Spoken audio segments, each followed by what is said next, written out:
السلام علیکم ورحمۃ اللہ وبرکاتہ۔ سنتوں کی بات کر رہے تھے تو ان سنتوں کا اجر و ثواب بہت زیادہ ہے۔ رسول اللہ صلی اللہ علیہ وسلم نے فرمایا کہ جس نے ایک دن اور رات میں 12 رکعتیں ادا کی اس کے لیے ان کے بدلے جنت میں گھر بنا دیا جاتا ہے۔ تو سب سے پہلے ہم دیکھتے ہیں فجر کی سنتوں کو۔ فجر سے پہلے 2 سنتیں پڑھی جاتی ہیں۔ حضرت عائشہ سے روایت ہے، وہ کہتی ہیں کہ نبی صلی اللہ علیہ وسلم نوافل میں سے کسی کا اس قدر اہتمام نہیں کرتے تھے جتنا فجر سے پہلے کی 2 رکعتوں کا، یعنی انہیں پابندی سے ادا کرتے تھے۔ یعنی سب سے زیادہ کس چیز کا اہتمام کرتے؟ فجر کی سنتوں کا۔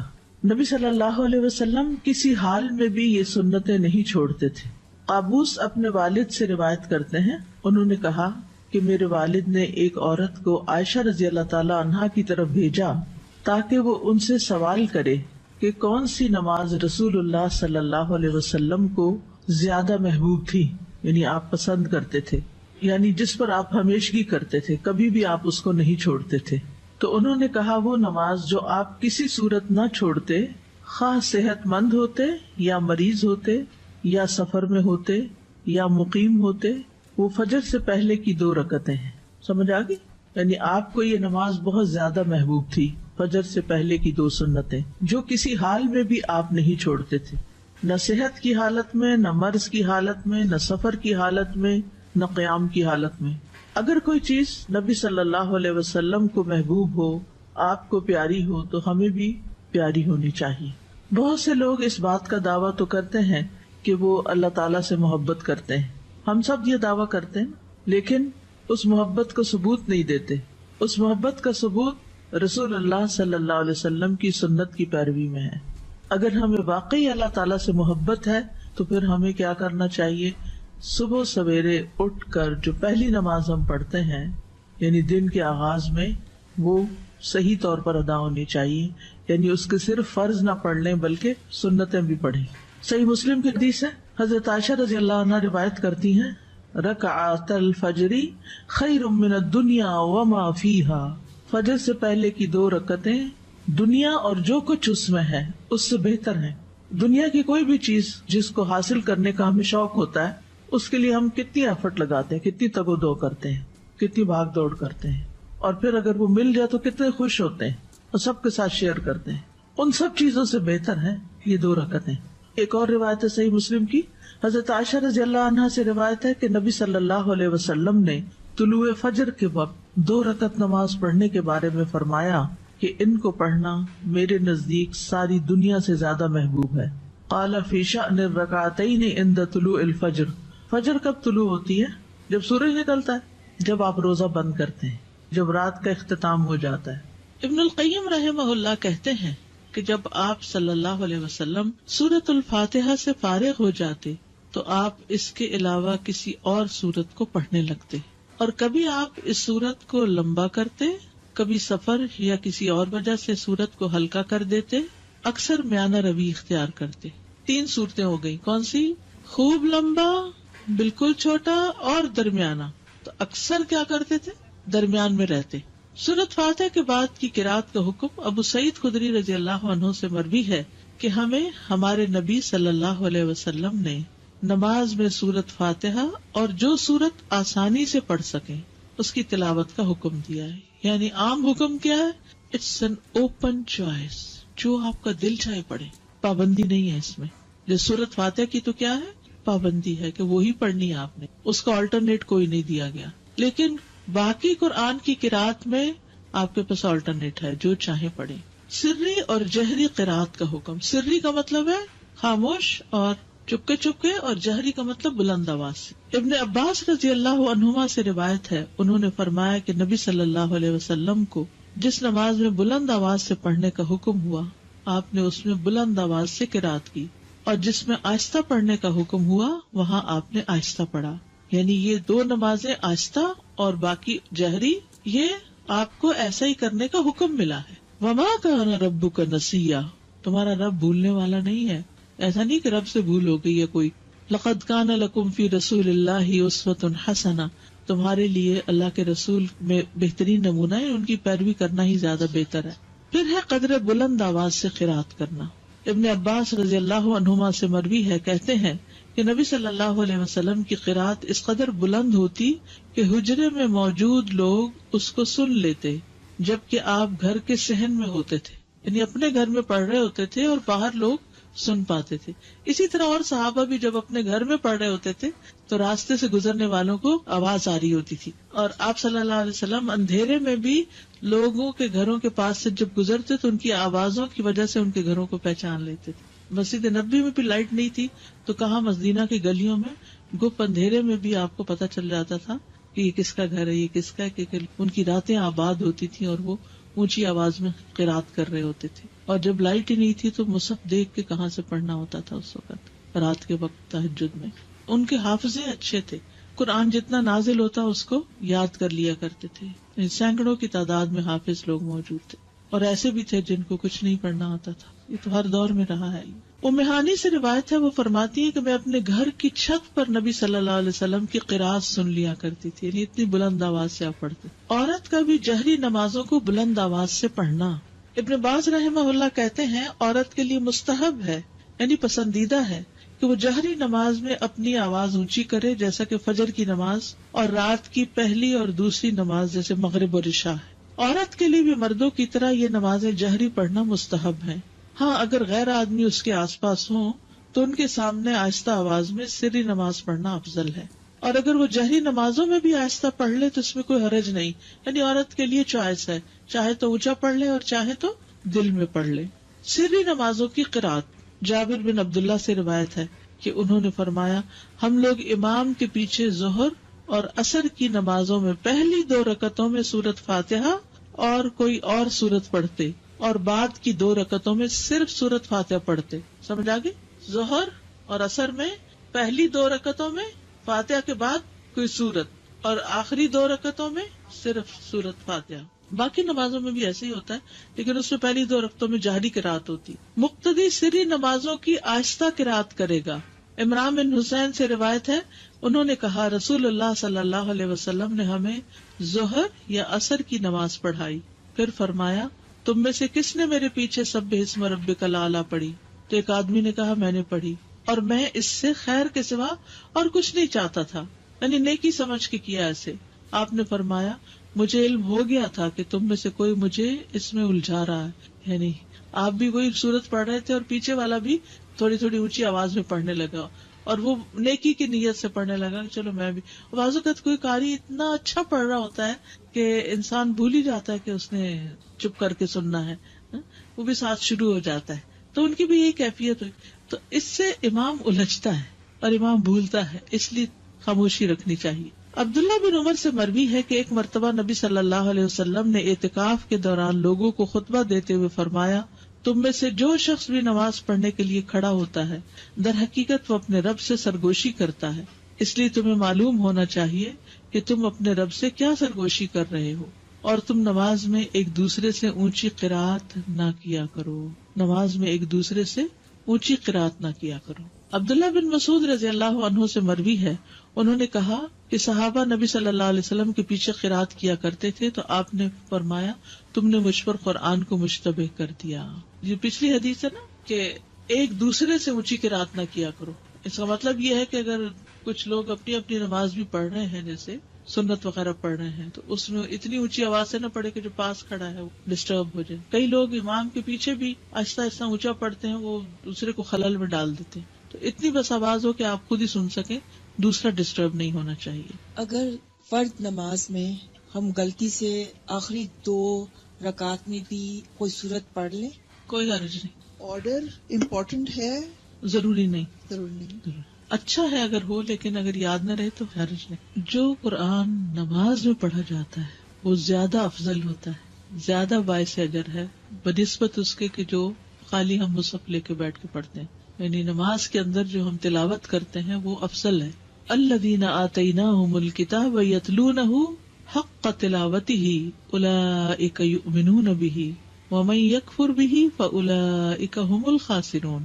وہ لوگ جنہیں ہم نے کتاب دی ہے اسے پڑھتے ہیں جیسے اس کی تلاوت کا حق ہے، یہ لوگ اس پر ایمان رکھتے ہیں، اور جو کوئی اس کے ساتھ کفر کرے تو وہی لوگ خسارہ اٹھانے والے ہیں. تلاوت کرنا قرآن کو خوبصورت بنانا ہے، تزیین ہے قرآن کی.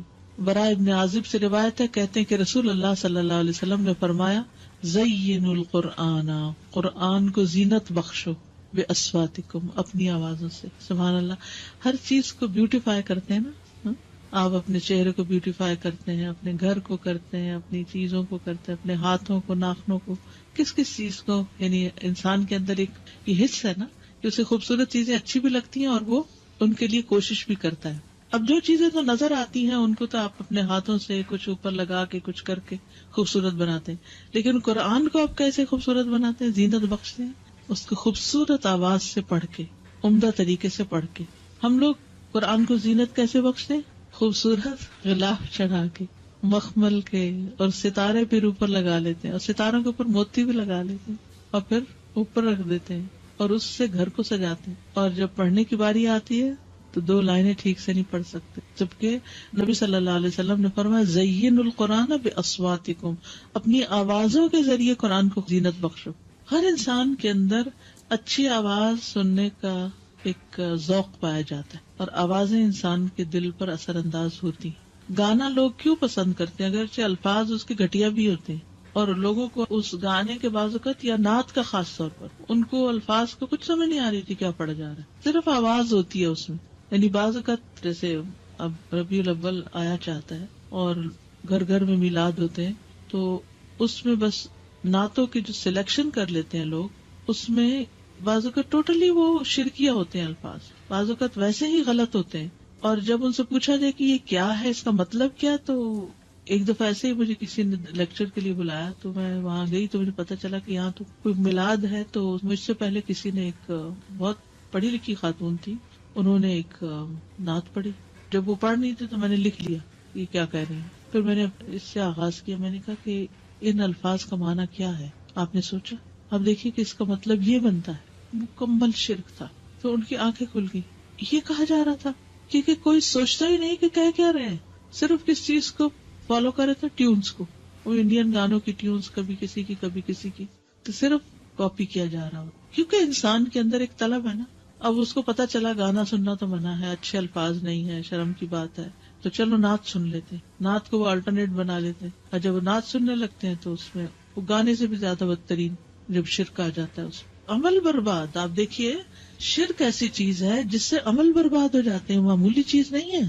اور ایسی مجلس میں نہیں بیٹھنا چاہیے کہ جس میں شرک کی باتیں ہو رہی ہوں. لیکن بعض اوقات اتفاق ہو جاتا ہے، آپ کے سامنے ایسی چیزیں آ جاتی ہیں تو پھر آپ کا فرض بنتا ہے کہ آپ لوگوں کو سمجھائیں بھی. اور سمجھانے کا طریقہ یہ ہونا چاہیے کہ ان الفاظ کو کھول کے ان کے سامنے رکھ کے انہیں سے پوچھے، ان سے کوشچن کریں. اچھا بعض اوقات کہتے نہیں ہمارا یہ مطلب نہیں، ہم تو یہ کہتے ہیں. بھائی آپ مطلب کچھ بھی بنائیں، لفظ تو یہی کہہ رہے ہیں. تو جب انسان صحیح طور پر قرات کر لیتا ہے یا اچھی قرات کا ذوق اس کو ہو جاتا ہے، وہ سننے لگتا ہے، تو آپ یقین کریں دنیا کی کوئی دوسری آواز اچھی بھی نہیں لگتی، کچھ اور پھر دل پہ لگتا ہی نہیں. استاذہ آپ نے اسے نعت کا ذکر کیا. اب جو ہمارے بچوں کے لیے فتنہ ہے وہ نشید کا ہے. میوزک اس میں ہر طرح کی بیٹ ہے، لیکن نشید کے نام پہ اس کو حلال کر لیا جی. پھر استاذہ جب قرآن پڑھا جاتا ہے تو اتنا میریکولس ہے کہ اس کی ردم سے کہتے ہیں کہ کافی نان مسلمز کا یہ ریسرچ ہوئی ہے کہ ان کے سامنے صرف قرآن پڑھا جا رہا ہوتا ہے یا قرات وہ کہیں سن لیتے ہیں تو سیدھا دل پہ اثر ہوتا ہے. جی تو ہاں. جو کہ میوزک کی یہ بات نہیں اور ہے. جتنی اچھی قرات ہوتی، قاری عبد الباسط کی آواز سن کے تو جی. لوگ مسلمان بھی کئی ہوئے ہیں. اور نبی صلی اللہ علیہ وسلم کا طریقہ یہی تھا کہ لوگوں کو، نان مسلمس کو قرآن کی تلاوت سناتے تھے. اور جب جن کا بھی ہو گیا تھا، سارے جی. جنہوں نے جب سنا تھا آپ صلی اللہ علیہ وسلم کو تلاوت کرتے ہوئے، تو بالکل. جتنا اثر اس کا ہے اتنا تو آئی ڈونٹ تھنک سو کہ کسی بھی تو music- ہماری نمازیں بھی اچھی کیوں نہیں؟ کیونکہ اس میں جو قرات ہم کرتے ہیں وہ قرات ٹھیک نہیں. تو نمازیں ٹھیک ہو جائیں گی تو پھر کیا ہوگا؟ قرآن بھی ٹھیک ہو جائے گا، سب کچھ ٹھیک ہو جائے گا، جس میں قرآن کی قرات بھی ٹھیک ہوگی. استاذہ میں 2-3 سال پہلے عمرہ کے لیے گئی ہوئی تھی. اتفاق سے 12 ربیع الاول کو ہم لوگ مدینہ میں تھے، اور ہم جن گروپ کے ساتھ میں گئے ہوئے تھے تو انہوں نے کہا کہ رات میں آئے، ہمارے یہاں بڑی محفل جمے گی. ہم لوگ تو نہیں گئے، 2 فیملیز تو نہیں گئی، لیکن ایک فیملی چلی گئی اور بولنے لگے وہ ڈائننگ روم میں دروازے بند کر کے پھر وہ اپنی وہی کرنے لگے. اتنا مطلب اس جگہ پہ بھی جا کے لوگ اصل میں لوگ جو ہیں وہ عقیدت میں کرتے ہیں، لیکن لا علمی کی وجہ سے کسی اور طرف چل پڑے. تو ہمیں پھر اچھے طریقے سے خیر خواہی کے ساتھ سمجھانا چاہیے. جی آگے چلتے. شقیق بن سلمہ رحمہ اللہ نے کہا عبداللہ کے پاس سے کوئی سونے سے مزین مصحف لے کے گزرا، یعنی سونے کا پانی لگا ہوتا، تو انہوں نے کہا مصحف کو سب سے بہتر چیز جس سے مزین کیا جا سکتا ہے وہ حق کے ساتھ اس کی تلاوت کرنا ہے، سونے کا پانی چڑھانا نہیں بلکہ اچھی قرات کرنا، ہر حرف پر 10 نیکیاں ملتی ہیں۔ نماز میں 3 آیات کی تلاوت کا اجر، 3 آیات۔ رسول اللہ صلی اللہ علیہ وسلم نے فرمایا کیا تم میں سے کوئی شخص یہ پسند کرتا ہے کہ جب وہ اپنے گھر واپس آئے تو اس میں 3 بڑی فربہ حاملہ اونٹنیاں موجود پائے؟ ہم نے عرض کی جی ہاں۔ آپ نے فرمایا پس 3 آیات جنہیں تم میں سے کوئی شخص اپنی نماز میں پڑھتا ہے وہ اس کے لیے 3 موٹی تازی حاملہ اونٹنیوں سے بہتر ہے، یعنی قل هو اللہ احد اللہ الصمد لم یلد ولم یولد ولم یکن لہ کفوا احد پڑھنا جو ہے اتنا مال اکٹھا کرنے سے بہتر ہے۔ اب یہ صرف میں آپ کو بتا رہی ہوں جو چیز حدیث سے پتہ چلتی ہے کہ نماز میں بھی قرات کا فائدہ کتنا ہے۔ میں نے پہلے عرض کیا نا کہ نماز کے اندر جو قرآن پڑھا جاتا ہے اس کا اجر و ثواب بڑھ جاتا ہے، اور 3 آیتوں کا اجر بھی 3 اونٹنیوں سے مادی چیزوں سے اس کو برابر کر کے دکھایا گیا، کمپیریزن کیا گیا۔ نماز میں 10 آیات کی تلاوت کا بے حد اجر و ثواب۔ نبی صلی اللہ علیہ وسلم نے فرمایا جس آدمی نے رات کی نماز میں 10 آیات تلاوت کی اس کے لیے اجر کا خزانہ لکھ لیا جاتا ہے، اجر کا خزانہ، اور یہ خزانہ دنیا و ما فیہا سے بہتر ہے۔ اللہ اکبر۔ اور پھر جب قیامت کا دن ہوگا تو تمہارا رب عز و جل فرمائے گا پڑھتا جا اور ہر آیت کے بدلے میں 1 درجہ چڑھتا جا، یہاں تک کہ جو سب سے آخری آیت اس کو یاد ہوگی اس تک پہنچ جائے گا۔ تب تیرا رب عز و جل بندے سے فرمائے گا مٹھی بھرو، وہ بندہ اپنے ہاتھ کے اشارے سے کہے گا اے رب تو خوب جانتا ہے کہ کیا بھروں، تو وہ فرمائے گا کہ ایک ہاتھ میں ہمیشگی اور دوسرے میں نعمتیں بھر لو۔ اور یہ اجر و ثواب ہے کس چیز کا؟ نماز میں قرآن کی تلاوت کا۔ 10 آیات کی تلاوت غفلت سے نکالنے کا سبب ہے، اور یہ سب نماز سے متعلق اجر ہے۔ وہ جو آپ پڑھتے ہیں نا ہر حرف پہ 10 نیکیاں، وہ نماز یا نماز کے علاوہ سب جگہ، لیکن یہ اب نماز کے اندر پڑھنے لگے تو اجر کتنا بڑھ گیا۔ رسول اللہ صلی اللہ علیہ وسلم نے فرمایا جس شخص نے 10 آیتوں سے قیام کیا وہ غافلوں میں نہیں لکھا جاتا، یعنی وہ غافل نہیں۔ 100 آیات کی تلاوت فرما برداری کی علامت ہے۔ ومن قام ب100 آیۃ کتب من القانتین، اور جو 100 آیتوں سے قیام کرے وہ فرما برداروں میں لکھا جاتا ہے۔ قوموا للہ قانتین میں اس کا شمار ہو جاتا ہے۔ رسول اللہ صلی اللہ علیہ وسلم نے فرمایا جس نے رات کی نماز میں 100 آیات کی تلاوت کی اسے غافلین میں نہیں لکھا جاتا، اسے فرما برداروں میں لکھ لیا جاتا ہے۔ 1000 آیات کی تلاوت کا بے انتہا اجر۔ رسول اللہ صلی اللہ علیہ وسلم نے فرمایا جو 1000 آیات سے قیام کرے وہ بے انتہا ثواب جمع کرنے والوں میں لکھا جاتا ہے۔ تو اس کے لیے حرص ہونی چاہیے کہ کچھ صورتیں زبانی آتی ہوں جنہیں ہم نماز میں پڑھ سکیں۔ 30واں پارہ تو کرنا ہی کرنا چاہیے، اور اس کے لیے میں نے آپ کو ایک ہوم ورک دیا تھا کہ آپ ایک اسکیجول بنا لیں 30ویں پارے کو پڑھنے کا، کہ فجر میں کون سی صورتیں پڑھنی ہے اور ظہر میں اور عصر میں، ترتیب بنا لیں تو اس سے یہ ہوگا کہ انشاءاللہ بہت کچھ نماز میں پڑھ سکتے ہیں۔ جی مغرب، عشاء، تہجد یہ سب اس میں آتا ہے۔ ایون فجر بھی آپ دیکھیں دن نکلنے سے پہلے پڑھی جاتی ہے۔ فجر کی نماز میں قرات، حضرت عائشہ سے روایت ہے انہوں نے فرمایا کہ نبی صلی اللہ علیہ وسلم صبح کی نماز فجر سے پہلے ہلکی پھلکی سی 2 رکعتیں پڑھتے تھے، حتیٰ کہ میں سوچتی کہ شاید آپ نے ام الکتاب نہیں پڑھی، نہیں سورۃ فاتحہ بھی نہیں پڑھی۔ یعنی فجر سے پہلے کی 2 سنتیں ہلکی ہلکی، اور اس میں ایک میں قل یا ایھا الکافرون اور دوسری میں قل ھو اللہ۔ حضرت عائشہ کہتی کہ رسول اللہ صلی اللہ علیہ وسلم فجر سے پہلے 2 رکعت سنت پڑھتے اور کہا کرتے تھے کہ یہ دونوں صورتیں جو فجر کی 2 رکعتوں میں پڑھی جاتی ہیں کیا ہی بہتر ہیں، قل ھو اللہ احد اور قل یا ایھا الکافرون، کیا ہی بہتر ہے، کتنی اچھی ہیں۔ اور کہنے والا کہتا ہے اچھا بس قل یا ایھا الکافرون، نہیں، اگر نبی صلی اللہ علیہ وسلم نے ان کی تعریف کر دی تو یہی پڑھنا زیادہ افضل ہے کچھ اور پڑھنے سے۔ نماز فجر میں 60 سے 100 آیات کی قرات۔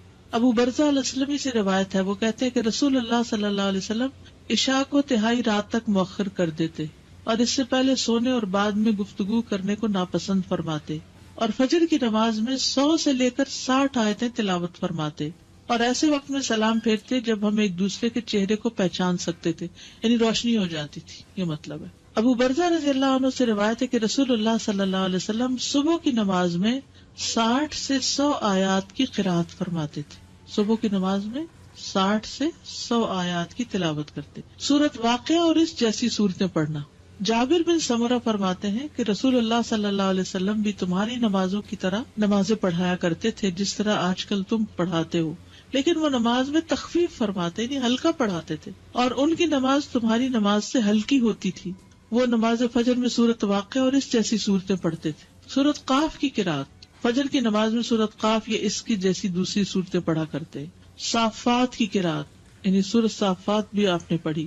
سورت التکویر اذا الشمس کورت، اس کو بھی پڑھتے ہوئے سنا فجر کی نماز میں عمرو بن حریث نے.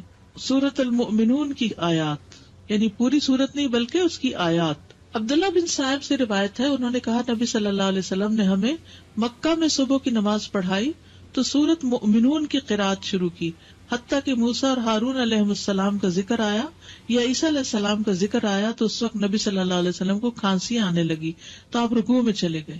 اس سے کیا پتہ چلتا ہے کہ اگر انسان کو بھولنے لگ جائے، بعض اوقات ایسا ہوتا ہے نا کہ امام بڑی اچھی قرات کرتا جا رہا ہوتا ہے اور ایک دم بیچ میں اٹکنا شروع ہو جاتا ہے، تو پھر بجائے اس کے کہ وہ غلط پڑھے اللہ اکبر کر دے یا کھانسی آ گئی یا کوئی بھی وجہ ہو گئی تو پھر بیچ میں بھی آدھی سورت کے بھی رکوع کیا جا سکتا ہے.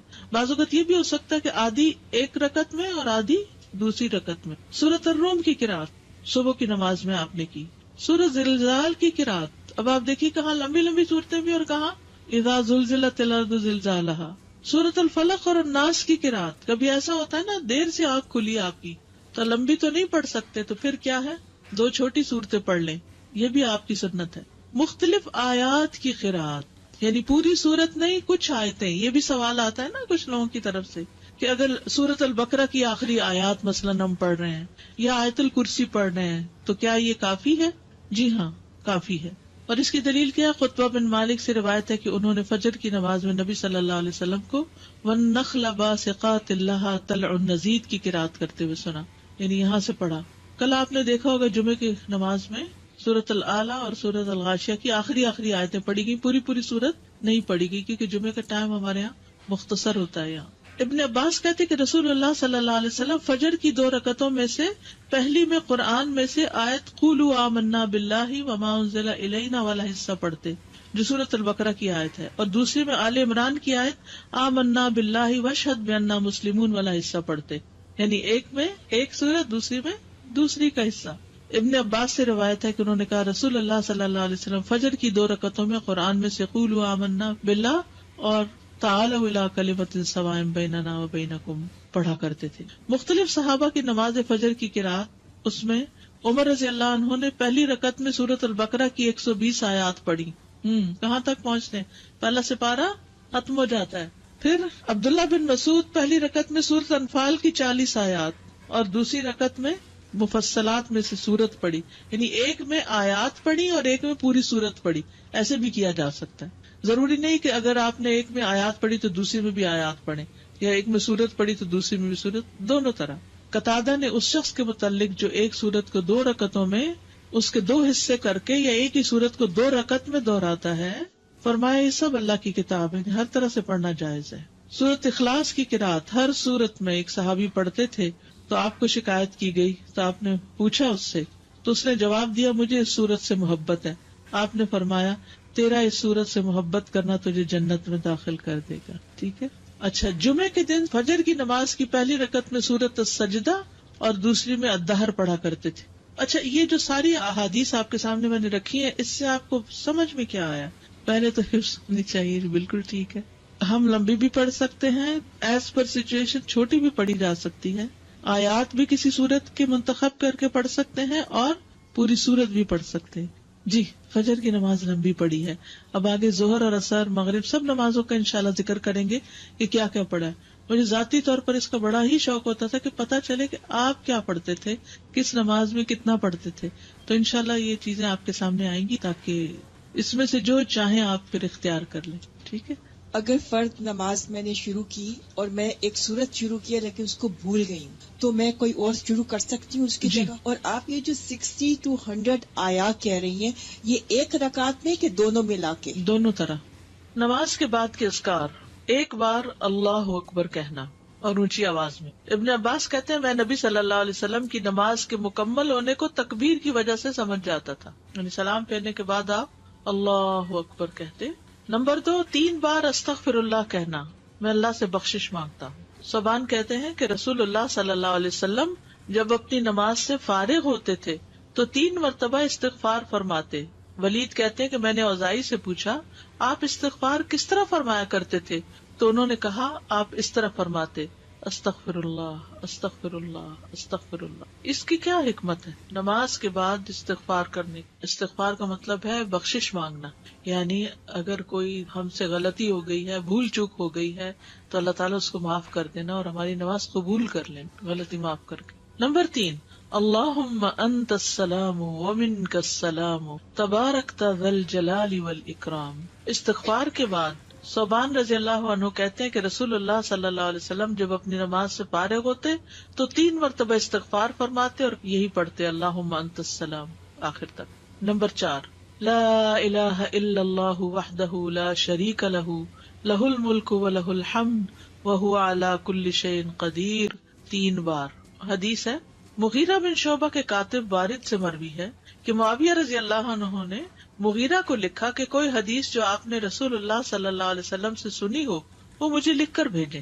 راوی نے بیان کیا کہ پھر مغیرہ رضی اللہ عنہ نے انہیں لکھا کہ میں نے آپ صلی اللہ علیہ وسلم سے سنا ہے آپ اپنی نماز سے فارغ ہونے کے بعد 3 مرتبہ یہ دعا پڑھتے.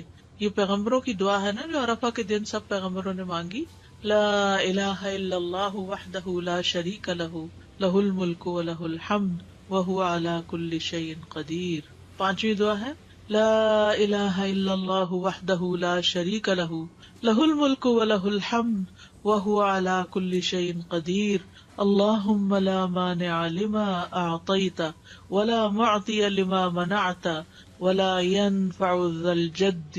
ایک روایت میں منک الجد بھی آتا ہے، یہ اگلی روایت ہے ولا ينفع ذا الجد منک الجد. 6 دعا ہے لا الہ الا اللہ وحدہ لا شریک لہ لہ الملک ولہ الحمد یحیی ویمیت وہو حی لا یموت بیدہ الخیر وہو علی کل شیء قدیر. یہ دعا اور کس موقع پہ پڑھی جاتی؟ بازار جاتے ہوئے. کئی لاکھ نیکیوں کا ثواب ہے جو بازار میں یہ دعا پڑھ لے. اللہم لا مانع لما اعطیت ولا معطی لما منعت ولا ينفع ذا الجد منک الجد. ترجمہ دیکھ رہے ہیں نا آپ سامنے. 3 بار پڑھنا، ٹھیک ہے، یعنی لا الہ الا اللہ وحدہ 3 بار اور پھر اللہم لا مانع. 7ویں دعا لا الہ الا اللہ وحدہ لا شریک لہ لہ الملک ولہ الحمد وہو علی کل شیء قدیر. لا حول ولا قوة الا باللہ لا الہ الا اللہ ولا نعبد الا ایاہ لہ النعمت ولہ الفضل ولہ الثناء الحسن لا الہ الا اللہ مخلصین لہ الدین ولو کرہ الکافرون. اس میں سے کچھ دعائیں ایاک نستعین میں بھی ہیں اور نمازوں کے بعد کے اذکار کا کارڈ بھی موجود ہے الگ سے، اس میں یہ دعائیں ہیں. پھر تحلیل کے کلمات، اس کے بعد تسبیحات 33 بار سبحان اللہ، 33 بار الحمدللہ، 33 بار اللہ اکبر، اور 100 پورا کرنے کے لیے لا الہ الا اللہ وحدہ لا شریک لہ لہ الملک ولہ الحمد وہو علی کل شیء قدیر. اب تک سب سے زیادہ دعا کون سی آئی ہے؟ لا الہ الا. سوچیے آپ کتنی دفعہ پڑھتے ہیں نماز کے بعد؟ 10 دفعہ تو صبح اور شام کے بعد پڑھتے ہیں. ابو ہریرہ رضی اللہ عنہ سے روایت ہے کہ جس نے ہر نماز کے بعد 33 مرتبہ سبحان اللہ، 33 مرتبہ الحمدللہ اور 33 مرتبہ اللہ اکبر کہا تو یہ 99 کلمات ہو گئے.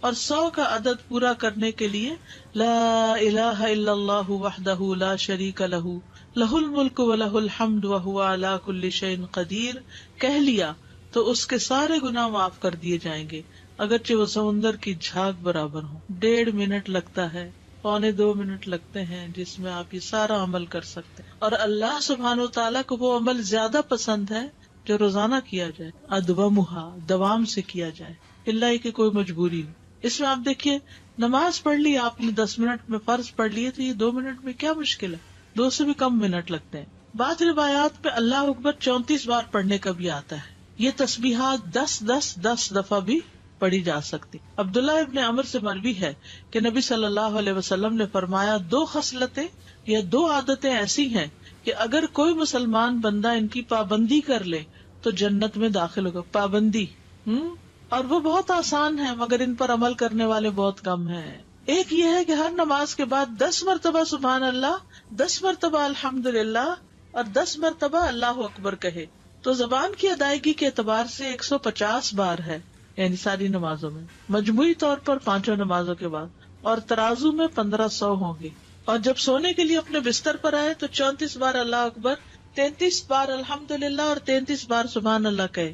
زبان کی ادائیگی کے اعتبار سے تو یہ 100 ہے مگر میزان میں یہ تسبیحات 1000 ہوں گی. رات کو جو سوتے ہوئے پڑھے جاتے تسبیحات فاطمہ، سب تھکاوٹ اتارنے کے لیے. یقیناً میں نے رسول اللہ صلی اللہ علیہ وسلم کو دیکھا، آپ انہیں اپنے ہاتھ سے شمار کرتے تھے. صحابہ نے پوچھا اللہ کے رسول یہ کیسے ہے کہ یہ آسان عمل ہے مگر ان پر عمل کرنے والے تھوڑے ہیں؟ آپ نے فرمایا سوتے وقت میں کسی کے پاس شیطان آ جاتا ہے اور پہلے اس سے کہ وہ تسبیح پوری کرے وہ اسے سلا دیتا ہے، اور اسی طرح اس کی نماز میں شیطان آ جاتا ہے اور یہ تسبیحات پڑھنے سے پہلے ہی کوئی کام یاد دلا دیتا ہے. ہوتا تو یہی ہے نا، حقیقت ہے. آپ کو شاید میں نے پہلے بھی بتایا ہو کہ ہاتھ پر تسبیح پڑھنا جو ہے کچھ مشکل نہیں، اور دائیں ہاتھ پہ صرف کیسے پڑھیں گے آپ؟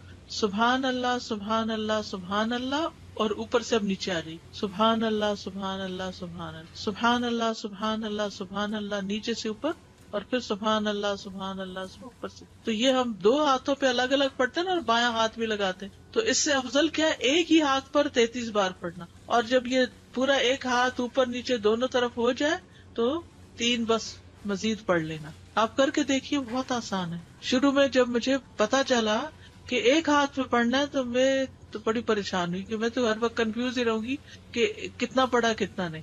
تو پھر میں الحمدللہ عمرے پر گئی ایک بار، تو اس میں مدینہ میں تو مغرب کے بعد جیسے بیٹھ جاتا ہے نا عشاء تک، تو میرے ساتھ ہی کوئی جاپنیز لڑکی تھی یا کوئی کورین یا ایسی کوئی تھی، تو بہت اچھے طریقے سے ادب آداب کے ساتھ اپنے بیٹھی ہوئی ذکر کر رہی تھی. تو پھر اچانک میری نگاہ اس کے ہاتھ پر پڑی تو وہ یہی کر رہی تھی، اوپر سے نیچے نیچے سے اوپر. تو میں نے کہا اوہ اتنا آسان ہے، کیونکہ میں جب ایک ہی ہاتھ پہ 2 دفعہ پڑھتی تو کبھی کہتی پتہ نہیں پڑھا ہے 1 دفعہ پڑھا کہ 2 دفعہ. تو اس طرح اب اتنا آسان ہو گیا اور بڑے سکون سے پڑھا جاتا ہے. جہاں سے مرضی شروع کریں، جیسے آپ کا طریقہ. میرا طریقہ چونکہ یہاں سے شروع کرنے کا تھا تو اس لیے نیچے سے 3 اوپر، اوپر سے. بعض لوگ تو 100 کے لیے پتہ نہیں یہ بھی بتاتے یہاں سے ایسے پھر ایسے پھر ایسے پھر ایسے، پھر مجھے جھنجٹ لگتا ہے کیونکہ انگلیاں بھی مستنطقات ہیں نا، قیامت کے دن بولیں گی.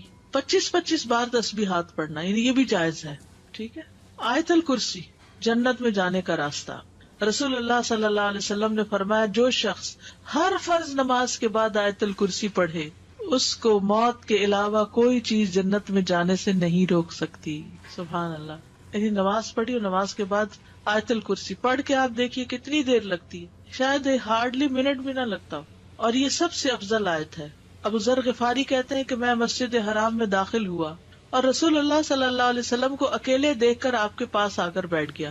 میں نے کہا یا رسول اللہ کون سی آیت سب سے افضل ہے جو آپ پر نازل ہوئی؟ آپ نے فرمایا آیت الکرسی. کرسی کے مقابلے میں 7 آسمان اس طرح جیسے بیابان زمین میں کوئی چھلا پڑا ہوا، اور پھر کرسی کے مقابلے میں عرش کا حجم اس طرح ہے جیسے اس چھلے کے مقابلے میں بیابان کا وجود. قرآن کریم میں سب سے عظیم آیت ہے. جو آپ نے ابی ابن کعب سے پوچھا تھا تو انہوں نے جب جواب دیا تو آپ نے فرمایا کہ ابو المنذر تمہیں علم مبارک ہو. اس کے پڑھنے سے ایک محافظ آ جاتا اور شیطان قریب بھی نہیں پٹکتا. جنات سے بچانے والی آیت ہے یہ. وہ آیت جو سورۃ البقرہ میں ہے، اسے کوئی شام کو پڑھے گا تو صبح تک پناہ میں رہے گا، جو صبح پڑھے گا شام تک ہم سے پناہ میں رہے گا، یعنی جنات سے.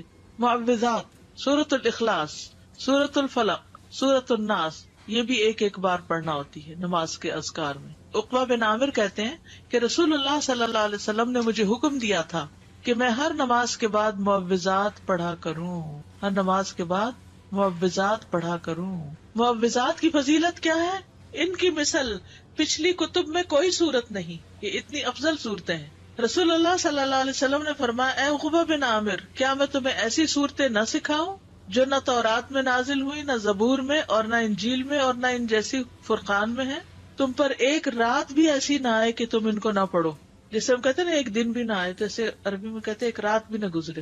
رسول اللہ صلی اللہ علیہ وسلم نے فرمایا تم نہیں دیکھتے کہ آج کی رات ایسی آیات اتری ہیں کہ ان کی طرح کبھی دیکھی نہیں گئی، اور وہ ہیں قل اعوذ برب الفلق اور قل اعوذ برب الناس. انتہائی بلیغ صورتیں ہیں. سب سے افضل تعوذ ہے یہ. پہلے نبی صلی اللہ علیہ وسلم اور کلمات پڑھتے تھے، جب یہ صورتیں نازل ہوئی تو اور ذکر چھوڑ کر انہی کو پڑھنے لگے. نظر بد سے کفایت کرنے والے کلمات ہیں، یعنی اگر کسی کو ڈر ہو کہ اس کو نظر لگے گی یا لگ چکی ہو تو اس کے علاج کے لیے بھی. ابو سعید سے روایت ہے، کہتے ہیں کہ رسول اللہ صلی اللہ علیہ وسلم جنوں اور انسانوں کی نظر بد سے پناہ مانگتے تھے، حتیٰ کہ معوذتین نازل ہوئی. پھر جب معوذتین نازل ہوئی تو آپ نے ان کو لازم پکڑ لیا اور ان کے سوا دوسروں کو ترک کر دیا. نمبر 11 رب اعنی علی ذکرک و شکرک و حسن عبادتک. معاذ بن جبل کہتے ہیں کہ رسول اللہ صلی اللہ علیہ وسلم نے میرا ہاتھ پکڑا اور فرمایا میں تم سے محبت رکھتا ہوں اے معاذ. میں نے عرض کیا میں بھی آپ سے محبت کرتا ہوں یا رسول اللہ. تو رسول اللہ صلی اللہ علیہ وسلم نے فرمایا تم پابندی سے ہر نماز میں یہ دعا مانگا کرو، رب اعنی علی ذکرک و شکرک و حسن عبادتک. اور آپ نے یہ ان کو وصیت کی تھی کہ کبھی نہ چھوڑنا اس کو. نمبر 12 رب قنی عذابک یوم تبعث عبادک. اے رب مجھے اس دن کے عذاب سے بچانا جس دن تو اپنے بندوں کو اٹھائے گا. پھر ہے نمبر 13 اللہم انی اعوذ بک من الکفر والفقر وعذاب القبر. کفر، فقر اور عذاب قبر سے تیری پناہ میں آتا ہوں اے اللہ. پھر اللہم اغفر لی ما قدمت وما اخرت وما اسررت وما اعلنت وما اسرفت وما انت اعلم به منی انت المقدم وانت المؤخر لا الہ الا انت. یہ اگلے پچھلے ظاہری باطنی سب گناہوں کی معافی کا اعلان ہے اس میں. پھر 15 نمبر پہ سبحانک اللہم وبحمدک استغفرک واتوب الیک. اچھے عمل پہ مہر لگانے والے کلمات ہیں یہ، یعنی جو شخص کسی مجلس میں بیٹھے پھر اس سے کچھ غلط باتیں ہو جائیں تو جب یہ کلمات آخر میں پڑھے گا تو وہ معاف ہو جائیں گے، کفارہ ہو جائے گی اس مجلس کا. نمبر 16 رب اغفر لی وتب علی انک انت التواب الغفور. ایک انصاری صحابی کہتے کہ میں نے رسول اللہ صلی اللہ علیہ وسلم کو نماز کے بعد یہ دعا 100 دفعہ پڑھتے ہوئے سنا، رب اغفر لی وتب علی انک انت التواب الغفور. پھر اللہم انی اعوذ بک من الجبن واعوذ بک ان ارد الی ارذل الامور واعوذ بک من فتنۃ الدنیا واعوذ بک من عذاب القبر. پھر ہے اللہم اغفر لی وارحمنی واہدنی وارزقنی. استاذہ ان ساری دعاؤں کو آرڈر میں پڑھنا ضروری ہے یا کسی بھی آرڈر؟ یہ تو لکھنے کی ترتیب ہے، لیکن شروع کے جو ہے نا اللہ اکبر استغفر اللہ استغفر اللہ استغفر اللہ اللہم انت السلام منک السلام، یہ آرڈر میں تینوں پڑھنا ہے. ٹھیک ہے، اس کے بعد آپ آیت الکرسی پڑھیں یا تسبیحات پڑھیں یا پھر جو بھی دعا چاہیں پڑھیں. ان میں سے یہ ہے کہ ایک پوسٹر بھی بنایا گیا تھا اور ایک انشاءاللہ یہاں بھی میں چاہ رہی تھی کہ چھپوا کے دے دیں. اس میں یہ ساری تو نہیں آ سکیں گی لیکن موٹی موٹی دعائیں جو ہیں وہ آ جائیں گی. تو میں نے تو جو اپنا قرآن مجید ہے وہ ایک پرنٹ آؤٹ سا نکال کے ان دعاؤں کا قرآن مجید کے جو جسے دیکھ کے پڑھتے ہیں نماز میں اس کے اندر نشانی کے طور پہ اس کو رکھا ہوا پلاسٹک میں ڈال کے. تو جب میں نماز شروع کرتی ہوں تو اس کو نکال کے سائڈ پہ رکھ لیتی ہوں. جب نماز ختم کرتی ہوں تو پھر جو یاد ہیں اور جو نہیں پوری طرح یاد ان کو جو یاد ہے بس ہنٹ دیکھتی جاتی ہوں اور پڑھتی جاتی ہوں. جو نہیں یاد ان کو دیکھ کے پڑھ لیتی ہوں. تو اس سے کیا فائدہ ہوتا ہے کہ اس طرح پڑھی جاتی ہیں، ورنہ تو وہ بھی بھول جاتا ہے کون کون سی تھی. یا تو بچپن میں یہ سب سیکھ لیتے نا پھر مشکل نہیں. جیسے نماز ہم نے اول سے آخر سیکھی ہوئی ہے نا تو وہ ایک گاڑی دوڑ پڑتی ہے، لیکن یہ دعائیں تو ہم نے بڑے ہو کر ہی سیکھی ہے نا، اور کچھ نئی نئی پھر پتہ چل جاتی ہے تو وہ ایڈ ہو جاتی ہیں. تو اس طرح بھی آپ آسانی سے رکھ سکتے ہیں تاکہ یاد رہے. یا آپ کہیں سائڈ پر پیسٹ کر دیں اور آپ پڑھتے رہیں، جب دعا بھول جائے تو ذرا سا ایک نظر ریمائنڈر کے لیے دیکھ لیں، کسی وال پہ لگا دیں، کپبورڈ پہ قریب ہی جہاں آپ نماز پڑھتے ہو. دور کہیں چلے گی تو پھر رہ جائے گی. بک سٹور سے بڑا سا پوسٹر بھی ملتا ہے، اگر کسی کے گھر میں ایسی وال ہے جس میں فل سائز پوسٹر آ جائے تو وہ بھی لگایا جا سکتا ہے. لیکن چھوٹے انشاءاللہ ہم چھپوا رہے ہیں تو وہ بھی آپ کو دے دیں گے. اردو انگلش ترجمے والے کارڈز کچھ موجود ہیں، اگر آپ وہ لے لینا، کیونکہ ہر وقت کتاب نہیں ساتھ اٹھائی جا سکتی. آپ کے بیگ میں ہو رکھا ہوا، کہیں بھی آپ سفر پر بھی ہیں کہیں بھی ہو، نماز کے بعد بیگ سے نکال کے پڑھ لیتے. الہدا کی ایپ پر بھی ہیں، اس پہ ڈاؤن لوڈ کر لیں. بس میں تو نماز ہو، قرآن کا وقت ہو، لیسن کی تیاری کا ہو، ڈر کے مارے فون کو ہاتھ نہیں لگاتی. جی سفر کے لیے ٹھیک ہے، کیونکہ فون کو ہاتھ لگ گیا تو بچنا مشکل ہے اور خوشبو بھی چلا جاتا ہے. اور ویسے بھی دیکھیے مصحف سے دیکھ کے یا ایک سالڈ چیز سے دیکھ کے پڑھنا اور ہی بات ہے. استاذہ یہ ابھی ذکر میں جو ہم نے معوذتین پڑھی تو کیا ہر دفعہ کیونکہ ہم 3 دفعہ پڑھتے ہیں ایک دفعہ کافی نہیں تو اس میں ہر سورت سے پہلے بسم اللہ پڑھنی مطلب ضروری ہے کہ نہیں؟ سورہ الاخلاص پڑھی پھر اس کے بعد جب سورہ فلق شروع کریں گے تو بسم اللہ دوبارہ اس کے ساتھ ضروری نہیں ہے، کیونکہ بسم اللہ 2 سورتوں کے بیچ میں نشان ہے. ایک سورت ختم ہوئی اور دوسری شروع ہوئی، وہ مستقل آیت ہے، آیہ مستقلہ، وہ سورت کا حصہ نہیں ہے. ٹھیک ہے، تو اس کے بغیر بھی سورت پڑھی جا سکتی ہے. ٹھیک ہے، مطلب ذکر کرتے ہوئے کنٹینیوسلی. جی ہاں، پڑھ سکتے ہیں. جی استاد، جیسے میں فجر کی نماز پڑھتی ہوں تو میری بیک میں پرابلم ہے، مجھے آرتھرائٹس ہے، تو میں کوشش کرتی ہوں کہ اپنی جو دعائیں ہیں وہ اپنے بیڈ پہ بیٹھ کے ذرا کمر کو ٹیک لگا کے پڑھ لوں تو عزت تو کے بیڈ کے قریب ہی مصلی ہوتا ہے. جی بس ٹھیک ہے. مجھے صرف دعا کے حوالے سے سوال کرنا تھا کہ ہم دعا کرتے ہیں نیک بندوں کے لیے اور صالحین کے لیے.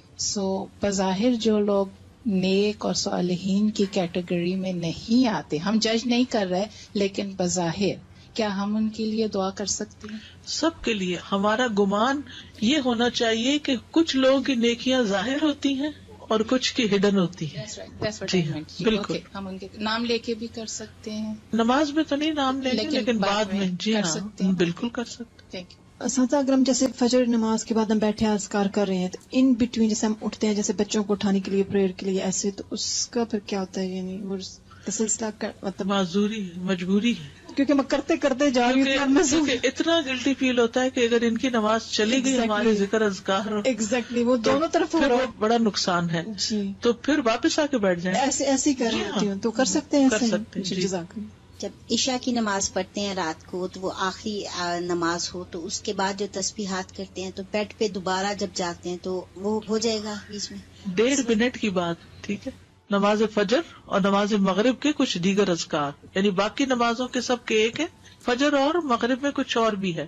فجر کی سنتوں کے بعد کی دعا پڑھیے آپ سب. یہ صحیح مسلم کی روایت ہے اور عبداللہ بن عباس کہتے ہیں کہ وہ ایک رات رسول اللہ صلی اللہ علیہ وسلم کے ہاں سوئے تو رات کو آپ جاگے، مسواک کی اور وضو فرمایا. اس وقت آپ یہ آیت مبارکہ پڑھ رہے تھے، ان فی خلق السماوات والارض واختلاف اللیل والنہار لآیات لأولی الالباب. یہ آیات تلاوت فرمائی حتیٰ کہ سورت ختم کی. پھر آپ کھڑے ہوئے اور 2 رکعتیں پڑھی. یہ کون سی 2 رکعتیں تھی؟ تہجد کی. اور ان میں بہت طویل قیام اور رکوع اور سجدے کیے. پھر واپس پلٹے اور سو گئے، یہاں تک کہ آپ کے سانس کی آواز سنائی دینے لگی. پھر آپ نے اس طرح 3 دفعہ کیا، 6 رکعتیں پڑھی. ہر دفعہ آپ مسواک کرتے، وضو فرماتے اور ان آیات کی تلاوت فرماتے. سبحان اللہ، یعنی کتنی مشقت اٹھاتے تھے آپ. پھر آپ نے 3 وتر پڑھے. پھر مؤذن نے اذان دی تو آپ نماز کے لیے باہر تشریف لے گئے اور آپ یہ دعا پڑھ رہے تھے، اللہم اجعل فی قلبی نورا وفی لسانی نورا وجعل فی سمعی نورا وجعل فی بصری نورا وجعل من خلفی نورا ومن امامی نورا وجعل من فوقی نورا ومن تحتی نورا اللہم آتنی نورا. اب تہجد پڑھنے کا ایک اور طریقہ معلوم ہو گیا، کیونکہ سوال تھا نا کہ 8 رکعتیں اکٹھی پڑھی جا رہی ہیں اور پھر ایک اور پڑھی جا رہی ہے ایک ہی سلام سے ساری. تو اسی طرح یہ طریقہ بھی ہے کہ آپ نے 2 پڑھی، پھر آرام کر لیا، پھر 2 پڑھی، پھر آرام کیا، پھر پڑھی. نیکسٹ ہے فجر کی فرض رکعات کے بعد کے اذکار. فجر کی فرض رکعات کے بعد کے اذکار، سبحان اللہ 100 بار، لا الہ الا اللہ 100 بار. ٹھیک ہے. 100 دفعہ والے 2 اذکار. ابو ہریرہ کہتے ہیں کہ رسول اللہ صلی اللہ علیہ وسلم نے فرمایا، جو صبح کی نماز کے بعد 100 دفعہ سبحان اللہ اور 100 دفعہ لا الہ الا اللہ پڑھے اس کے گناہ معاف ہو جائیں گے، اگرچہ وہ سمندر کی جھاگ کے برابر ہوں. یہ کب پڑھنے؟ فجر کے بعد. نمبر 2 پڑھیے اس کو، سلام کے بعد تشہد کی حالت میں کسی سے بات کیے بغیر ذکر کرنا. کسی سے بات کیے بغیر ذکر کرنا.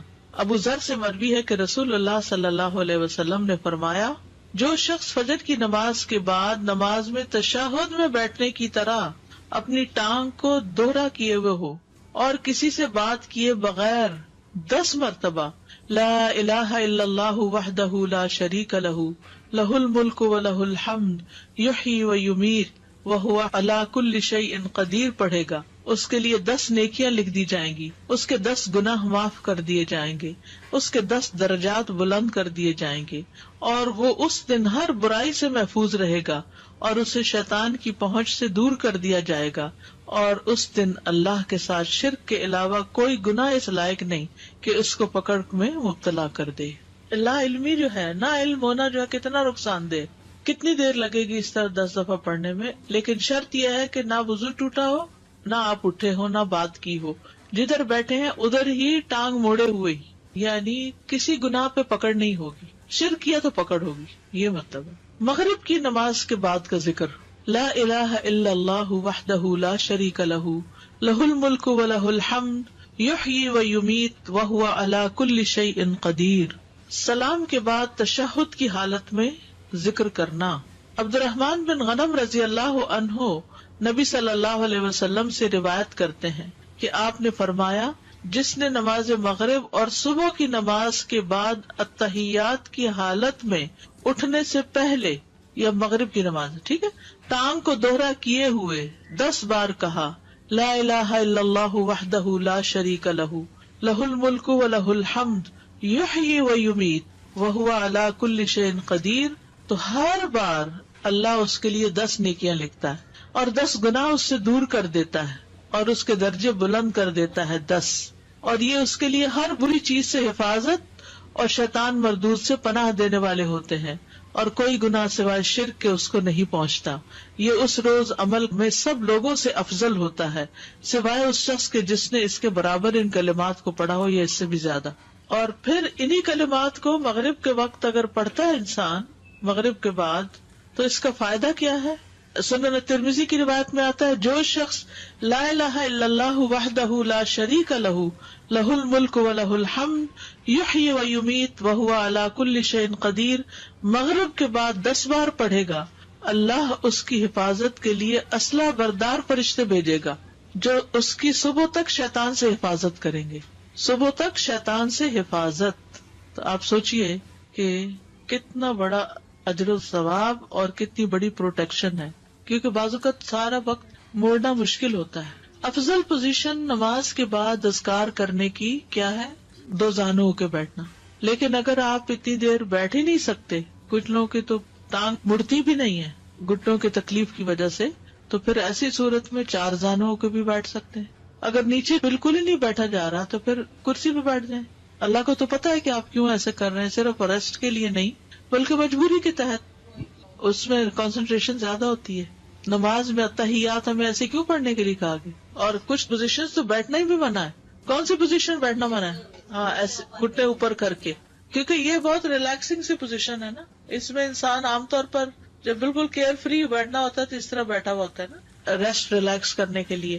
لیکن 4 زانوں بھی یہ ہے کہ آرام ہو جاتا ہے بہت، اس طرح بیٹھنے میں ذرا تھوڑی سی ایکٹیو بھی ہوتا ہے، تھوڑی تکلیف بھی ہوتی ہے، پاؤں سو بھی جاتے ہیں۔ یہ جو بیٹھنے کی ممانعت ہے تو یہ ہر وقت کے لیے ہے یا صرف ذکر کی محفلوں میں اور نماز کے بعد؟ یہ جو گھٹنوں کے اوپر، یہ ہر وقت ہی پسندیدہ نہیں ہے جی، کیونکہ اس میں ننگا ہونے کا بھی احتمال ہوتا ہے، اور اگر کپڑے ٹائٹ ہو تو ویسے ہی اعضاء نظر آ رہے ہوتے ہیں، سی تھرو نہ بھی ہو، ٹائٹ ہو تو جسم کا ہر حصہ الگ نظر آ رہا ہوتا ہے، الگ الگ ٹانگیں نظر آ رہی ہوتی۔ فرض نماز کے بعد جو ہماری ترتیب تھی اللہ اکبر اور استغفر اللہ، تو یہ ہم لا الہ الا اللہ جو پڑھیں گے اس کے بعد پڑھیں گے؟ اس کے بعد پڑھیں گے۔ استاد ایک کوشچن تھا کہ آپ وسلم سنت کے بعد فجر کی سیدھی کروٹ لیٹا کرتے تھے، یہ پہلے پڑھا تھا نماز جی ہاں، ایسا سنت؟ جی جی بالکل۔ جزاک اللہ خیر۔ میرا سوال، فرض نماز میں جو تیسری اور چوتھی رکعت میں ہم سورہ فاتحہ پڑھتے ہیں، اس کے بعد قرات آپ نے بتایا کہ سنتوں میں بھی ایسے ہی کرتے ہیں؟ جی سنتوں میں بھی ایسے ہی کرتے، قرات پڑھتے ہیں، قرات پڑھتے ہیں، لیکن اگر کبھی بھول جائیں، ہوتا ہے نا کبھی انسان بھول جائے تو نماز ہو جاتی ہے۔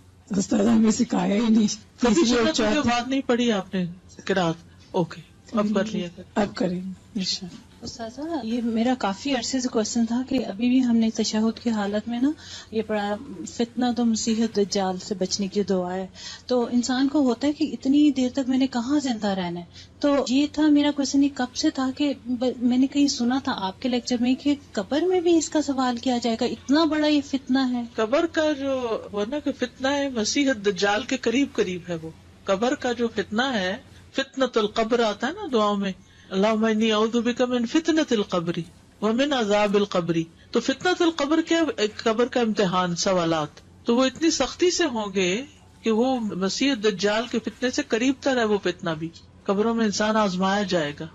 سادہ جب یہ ساری باتوں کی نالج آ جاتی ہے اور روز پڑھتے ہیں تو ایسا لگتا ہے جیسے کبھی کبھی آپ اوور ویلمڈ ہو جاتے ہیں کہ یہ میں کیسے کروں گی، because you know life is so busy here. جیسے پہلے آپ صلی اللہ علیہ وسلم کی ہم اپنی ان مصروفیات کو ختم کریں یا کم کریں جن کی ضرورت نہیں ہے. کچھ تو ہماری ضروریات ہے نا، کھانا پینا پکانا، کپڑے دھونا، گھر صاف کرنا، یہ تو ہے. لیکن کچھ چیزیں ہم نے ایکسٹرا ڈالی ہوئی ہیں، ان چیزوں کو کٹ کرنے کی ضرورت ہے اور آخرت کے لیے فوکس ہونے کی ضرورت ہے. آخر نبی صلی اللہ علیہ وسلم یہ کرتے تھے تو تبھی نا. اور پھر یہ ہے کہ ہر روز ساری چیزیں کرنے کی نہیں ہے، کچھ چیزیں تو لازمی کر لینی چاہیے جن کی پابندی لازم ہے. کچھ چیزیں کبھی ایک دن ایک چیز دوسرے دن دوسری، ایسے بھی کیا جا سکتا ہے. جیسے ایک دن 33 دفعہ سبحان اللہ پڑھا تو اگر دوسرے دن 10 دفعہ بھی پڑھا اور تیسرے دن 25 دفعہ بھی پڑھا تو اس سے کیا ہوگا؟ اب سبحان اللہ بحمدی 100 دفعہ کبھی پڑھ لیا اور کبھی سبحان اللہ لا الہ الا اللہ 100 دفعہ پڑھ لیا تو یہ ساری سنتیں بھی اس طرح زندہ ہو جائیں گی. اور ورائٹی رہنے سے توجہ زیادہ ہوتی ہے. اس میں طریقہ یہ ہے پابندی کا، کوئی چیز کہیں لکھ کے رکھ لیں، کوئی ریمائنڈر کہیں ڈال لیں، کوئی ریمائنڈر کہیں ڈال لیں. پھر آپ دیکھیں گے شروع میں ہر چیز مشکل ہوگی، اوور ویلم ہوں گے، لیکن کرتے کرتے کرتے یہ آپ کی عادت بن جائے گی کہ اس کے بغیر چین بھی نہیں آئے گا. یہ خاتون بہت زور سے نماز پڑھتی ہے اپنے 7-8 سال کے بچے کو سکھانے کے لیے، ساری نمازیں ہی. Is it right? کب تک وہ اس طرح کریں گی؟ I don't know. انہوں نے مجھ سے پوچھا میں صحیح کرتی ہوں، میں نے کہا میں پوچھ کے بتاؤں گی. انہیں کہیں کہ بس ایک نماز جیسے سکھا لیں اور نماز کے علاوہ بھی بیٹھ کے سکھائیں بچے کو، نفل نماز کر لیں ایسے. اوکے. سبحانک اللہم و بحمدک اشہد ان لا الہ الا انت استغفرک و اتوب الیک. السلام علیکم و رحمۃ اللہ وبرکاتہ.